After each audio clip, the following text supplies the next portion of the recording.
And now we at Mastering Dungeons are going to get into our main topic. We are going to finish our discussion of the One D&D Playtest Packet number 3. Last time we went through the meat of the packet, but we didn't get to the new epic boons or the updates to the rules glossary. So we are going to do the deepest of dives into the rest of this One D&D packet content. Neither Teos nor I are fans of epic boons in general.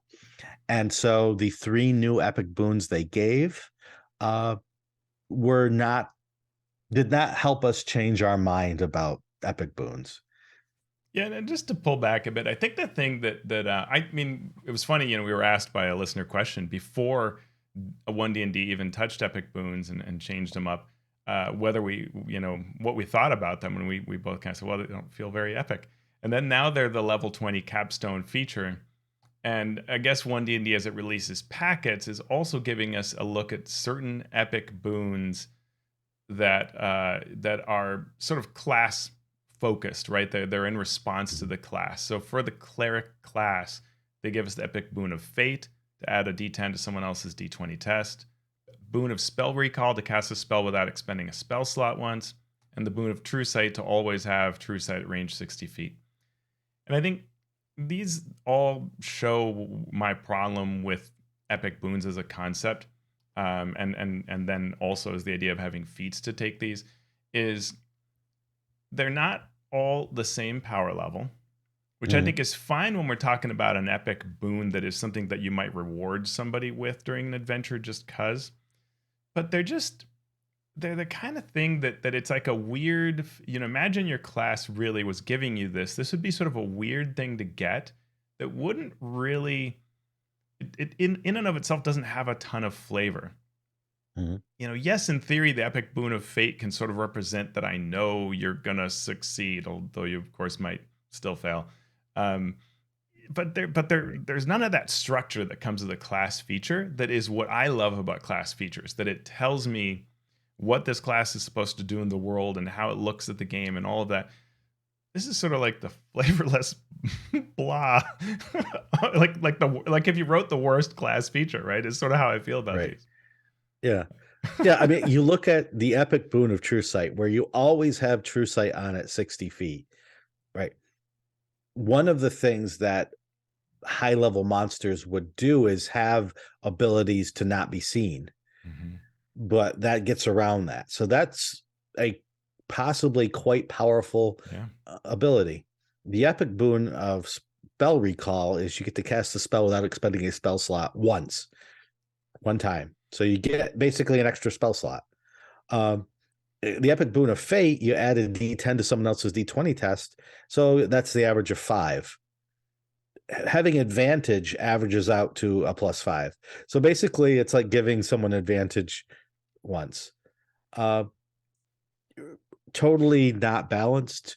And I think part of the problem is you call them epic when they're just things. And I don't mind that they're not powerful, because when you get to 20th level, you've got so much, generally, depending on your choices of character and ancestry and subclass, you probably have lots and lots and lots of options. So I don't necessarily need another option, but I don't know, it just doesn't. Yeah. I mean, high level play is ridiculous anyway, as the game currently stands, and has been for practically every edition.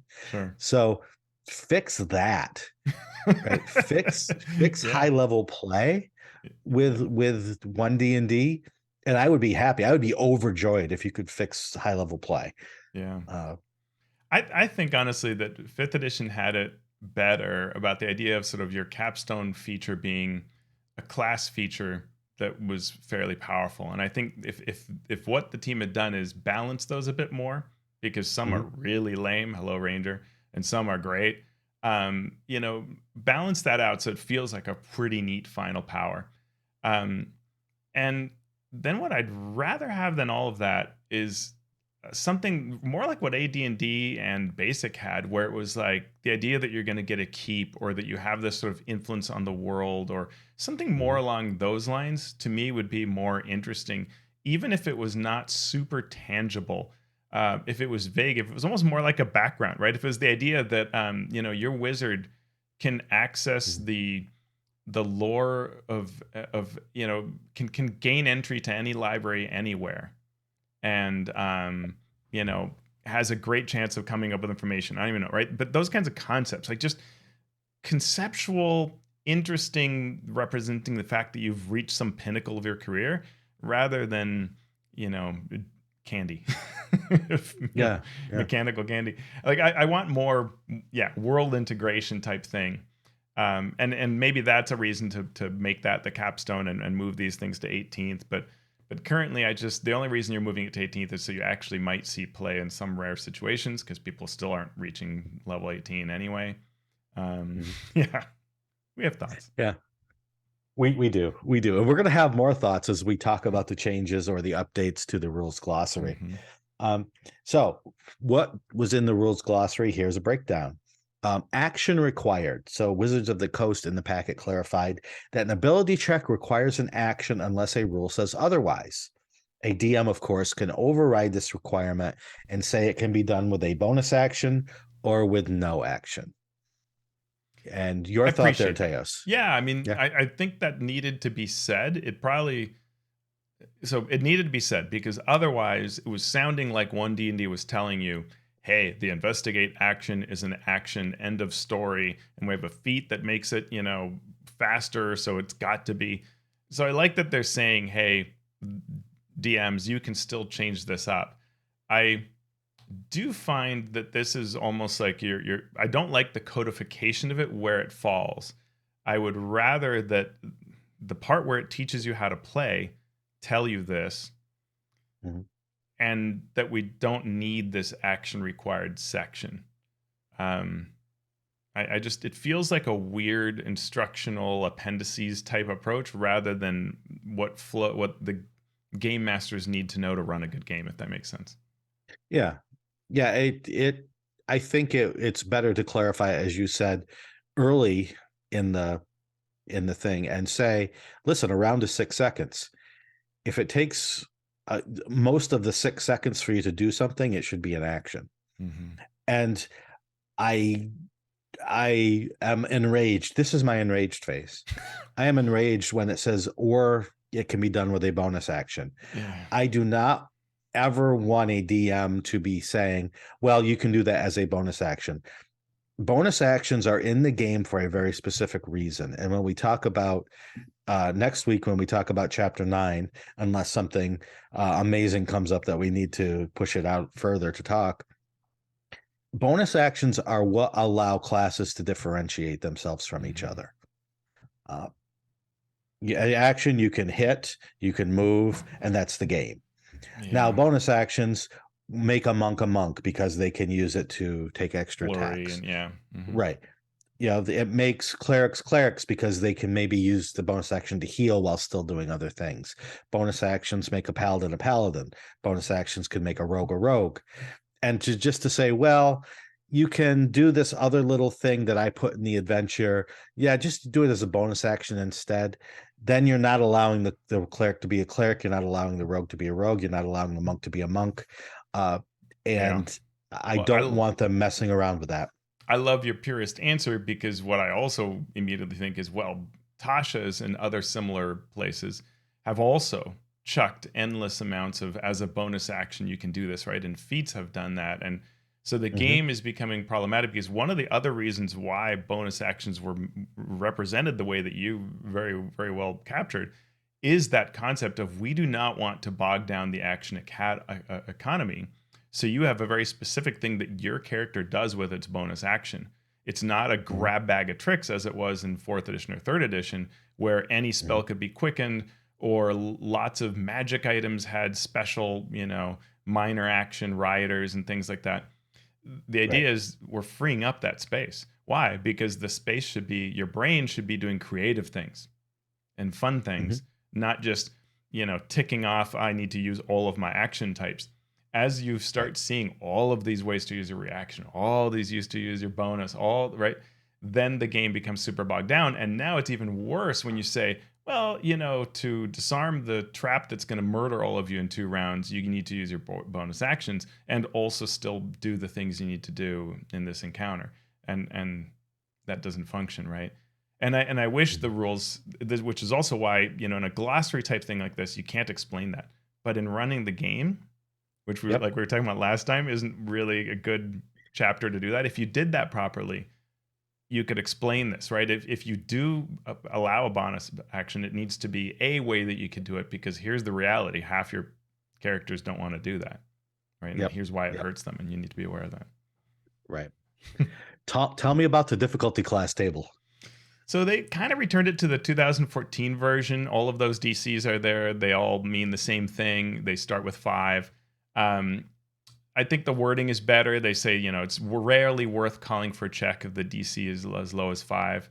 I think that's good, because you do want, there are some times when you want people to roll, because rolling is engagement. And so, and it's good to just understand what those numbers mean, the kind of reality check of them. What'd you think? I like the wording too, but I still want the descriptors to change. I want DC 5 to be easy, because something that is very easy by definition should not require a check. And it's a matter of semantics, but it's important semantics to me. And Fate has that scale, that ladder, that have great definitions to help you as the game master set what the difficulty will be. So I want 5 to be very easy. And then that is something you can avoid. I want 10 to move up, and I want everything to move up. And then, instead of calling something impossible, say very hard, and then nearly impossible at the end of this. And that helps me get things set in the proper way. But to say that something that's DC 10 is easy doesn't make any sense to me. When unless somebody is trained in it or naturally adept at it, they would fail 50% of the time. That's not easy. That's not easy, right? Yeah, you would never try that if that's what if half the time you're going to fail. You generally don't try those things, right? Right. I would never do a carpentry job or anything, right? So I agreed with you. And the other thing that I would add is that I want instructions for the DM on when to call for checks and how to use that, right? Because there are times when I have someone roll for what is theoretically a 5, but depending on how you roll, I am giving you additional information that's coming out of my brain, right? I'm choosing on the fly what to tell you based on your roll, because cool, something, right? And at the very least, when you roll that 5, if that's the best thing you can do, then I'm just giving you some basics, right? And that's an art that no table can capture, but is super critical to maintaining engagement and keeping players stimulated, I think. I agree. You have some thoughts on the aid spell, I know. The aid spell's tricky. On one hand, I love it because it is different than other spells. What it does is it raises the ceiling of your hit points for 3 players. That's a 2014 version. The new version handles 6 characters, and instead of raising your maximum HPs, it gives you temporary hit points, because Wizards loves temporary hit points. So this becomes another, oh wait, I've got temporary hit points from you. No, I do, and then, as you upcast it, you get more temps. Aid is problematic because when you say spend 2 5th level spell slots, you have cast I win for your party. The maximum number of hit points that you just increased everybody by is enough that really the game should not be able to threaten you as it's normally written, right? A published product, whatever. So you kind of cast I win. However, you have done so in a way that's very unobtrusive to the game. The DM will probably not notice it, other than the fact that you're not dying. They will, they still get to deal damage to you. It probably still feels good to them. So I don't have the world's worst problem with aid. I would just want to tweak it to have lower values when you upcast it, so it's not breaking the game. Turning it into temps, just now this is a useless spell or something else is useless. It's just there are too many temps. and it's Mhm. and it's still a problem because it can be a lot of temps and the whole party. Yeah. And yeah. So I dislike this intensely. This is my disliking intensely face. We also get revised arcane spell lists, primal spell lists, and divine spell lists. Armor training. This is now the new name for armor proficiency. And if you wear armor and aren't trained, you have disadvantage on any d20 test involving strength or dex. You can't get a shield AC bonus if you lack training with the shield. Can you get the magical bonus for the shield? Maybe I not. mean, a previous sage advice had sort of said yes, right? That you can strap a magic shield to your back as a wizard and get that bonus to AC of plus X. So I think that would be nice to clarify. The attack action. Tell me about this. So they have revised this to talk about to address a number of little tweak issues that weren't super clear. They still differentiate between weapon and unarmed strike, so there's two different things. And you can equip or unequip a weapon before or after each attack you make as part of the attack action, which is an interesting thing. You can also move in between attacks if you have a feature that gives you multiple attacks. Okay, so help me out here. Let's assume that you have something like the duelist ability where you can add one to your AC if you're wielding a one-handed weapon. So I'm a fighter with multiple attacks with each attack action. So could I wield a rapier at the start of my turn? And then it's my turn. I'm going to sheathe my rapier, pull out my greatsword, get a couple of attacks with that, and then re-equip my rapier to get the bonus to my armor class. Yeah, if you had enough attacks, you could do that in between, right? So I'm going to make an attack. I switch to my greatsword. I make another greatsword attack. Now I've got a third attack. Well, now I can swap back to my rapier. Or no, I could even do it after. So yeah, so you could even with two attacks, you could just then switch back. Yeah. Okay. Yeah. Yeah. That's the thing we don't need in the game. As much fun much fun as it can be for tactical players, and I get that fun. Sometimes I am that player. We don't need that in the base version of 6th edition or 1D&D or whatever it ends up being called.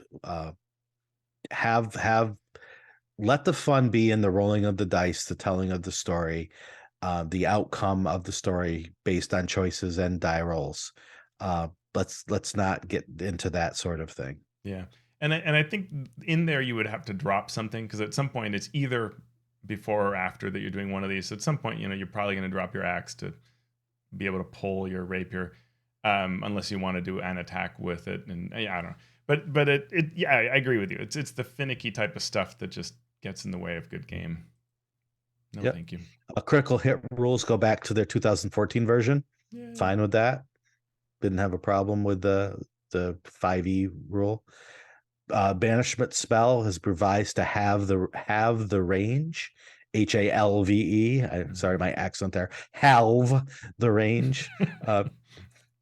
The target now gets a save at the end of each of its turns, and if the spell lasts for more than 1 minute and the target is of a certain type, it goes to a random plane associated with its creature type. That last part should never happen, which is a bit weird, but they kept that in, I think, just to honor the origins of the spell, which were to actually take a thing to another plane. Yeah, can we just get rid of this spell completely? I'm fine with that too. I mean, the reality is that hold person, all these kinds of things sort of don't work. As soon as you make them save at the end of each turn, they're almost not worth casting because you're better off killing the thing. Removing it fully from the map is helpful because you can, end things that are line of sight effects and concentration stuff can go away. So there's some benefit to it that I could see this spell still being chosen. I certainly don't like the original version, so I'm better with this. But yeah, in general, I don't want these kinds of spells to be in this edition. For these kinds of things, if they were to be in the game, I would want them to almost be like they were in previous editions, where you'd roll dice to see how long they last.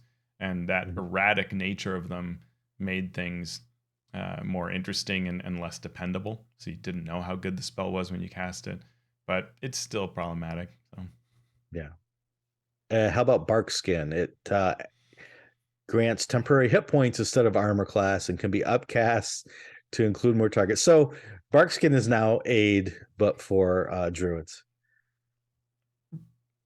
let's move on. But as a bonus action and with a different duration.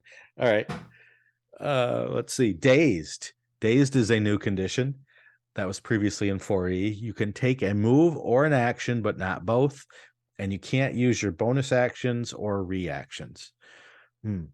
Yeah, we added Dazed back in the Grim Hollow campaign guide.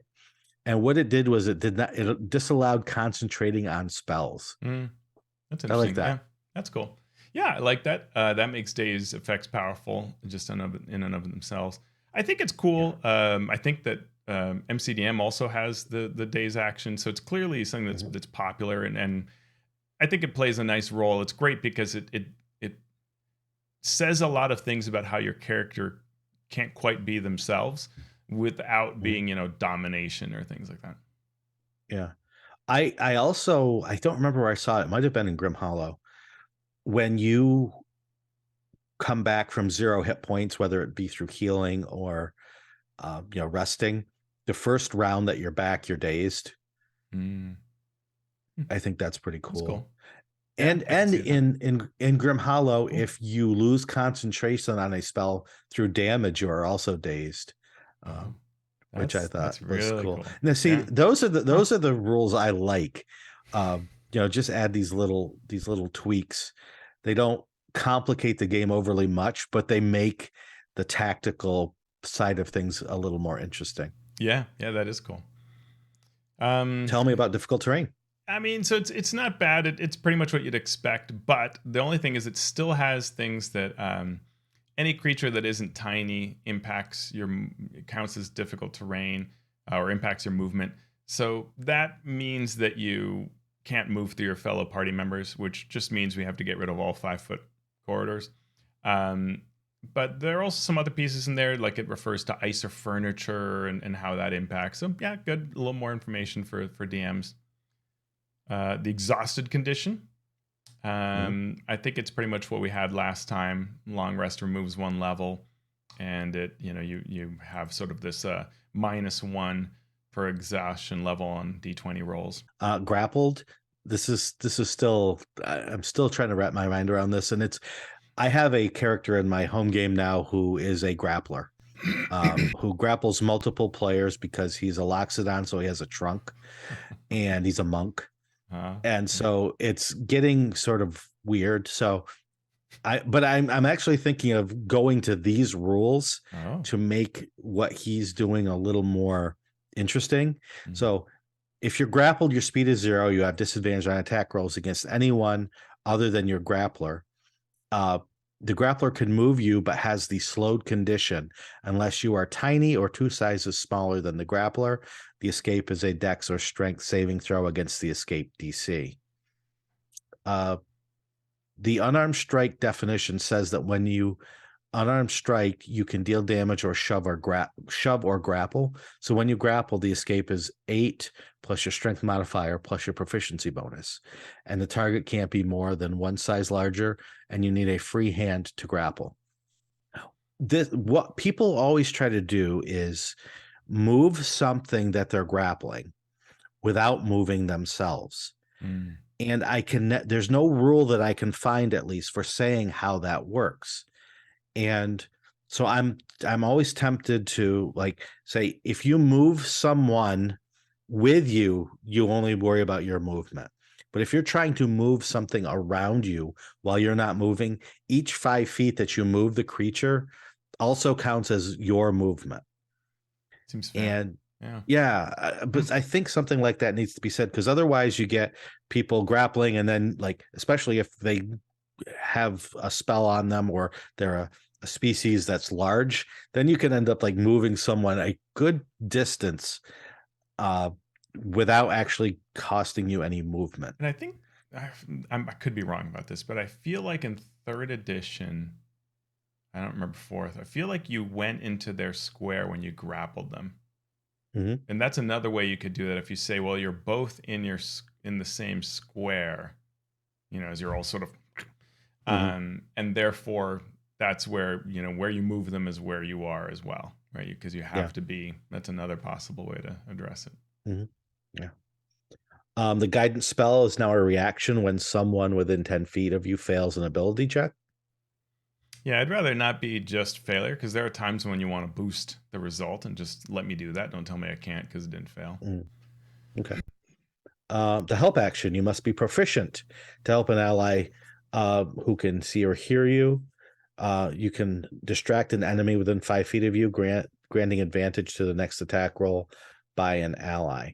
We're going The to key, talk about a lot of this next yeah. week. Yeah. The key thing here is that it forces you to be proficient. So you're really limiting when you can help someone. Hmm. So if someone's doing, disabling a trap, and then whatever that you're saying that is required for the roll, well, you must have it to help them. Hmm. It's interesting. I'm going to skip a few here because literally Yeah. there's going to be a lot of discussion about these next week. What do you think about the influence action and where it is? I hate it. It's theoretically better, I guess. So what they did is they revised it to try to say that the DC is the higher of the creature's intelligence or 15. And if it succeeds, then the creature does as you ask. But again, with this whole, it's not mind control, it's that you're swaying it. I still just think all of this is not how what we want to be teaching DMs to do. Um, it's great for someone to make a roll to try to influence another creature. I don't think there should be some stated value that causes it to work. And I think we should just teach DMs to make judgment calls, because that's what good judgment calls Yeah. do. They're good DMs do. Right. And we see, I was watching Ack Inc. Game, and there were rolls where I don't think the person rolled a success, and Jeremy called it a success. Why? Because that's what's awesome, and it was good enough. And man, we have those Right. moments all the time, right?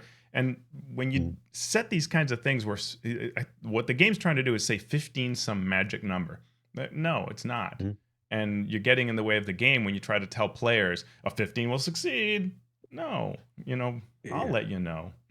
And I'll make it fun Right. for you. Don't worry, but I'll let you know. I'm not gonna, no, there's no number. I feel like if you've DM'd enough that you sort of ignore the game, and I would rather have the game tell me where I should ignore the game, or Mhm. better yet, don't even tell me anything. Give me guidance, but don't say what a rule is if it's generally better for me to ignore the rule. Yeah. Yeah. Yeah.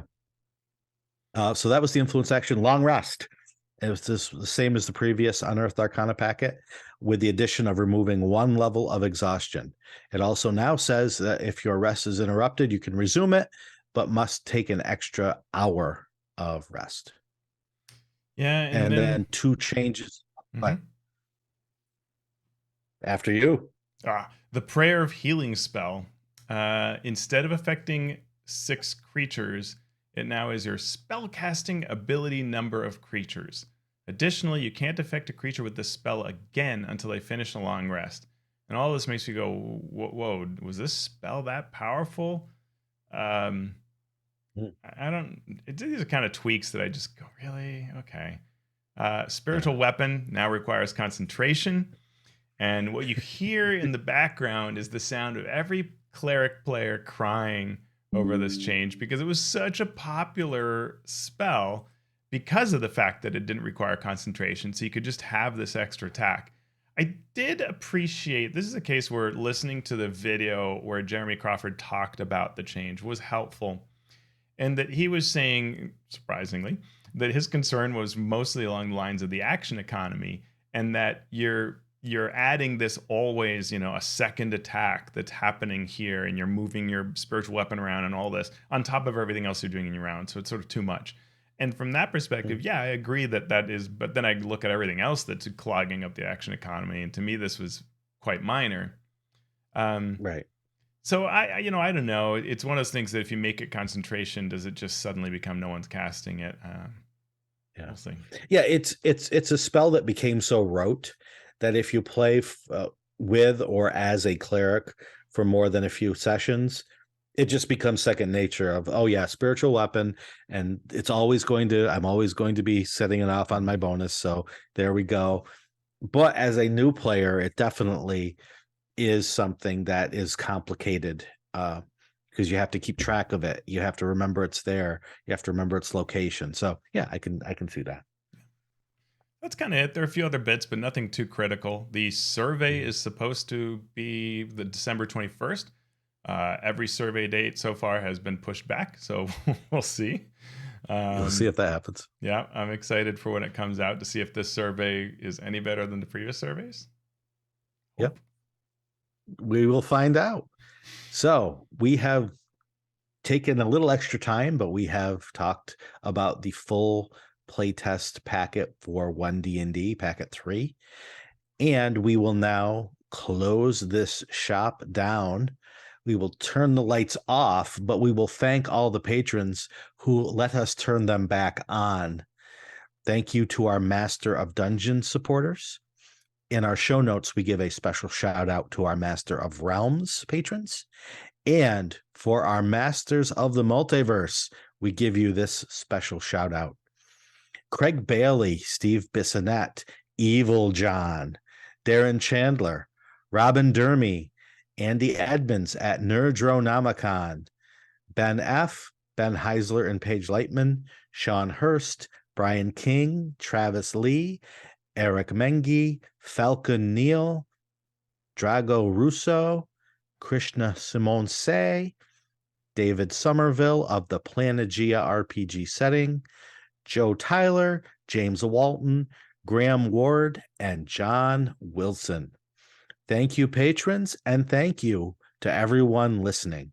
If you would like to throw Teos and I a few cents to keep this show as crisp and professional as we hope it might be at some point, please consider supporting the Patreon by going to patreon.com/mastering DnD. And Teos is now all buttoned up.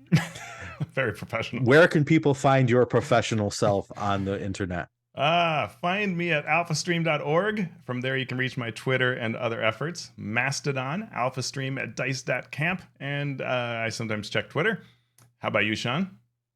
You can still find me using Twitter since I am old school, at Shawn Merwin, or the podcast at Mastering D&D. Mastodon is now also hosting our show at dice.camp. You can join our community and ask questions via the Patreon. And we are on YouTube with the show nicely divided up into our news segment and our main segment. You can leave comments there at the Mastering Dungeons YouTube channel. So, Teos, we have finished yet another show. So what are we going to do now? Let's go monetize some monsters, Shawn. I like it. I want a blue-haired ogre. Ack Inc. is now the standard.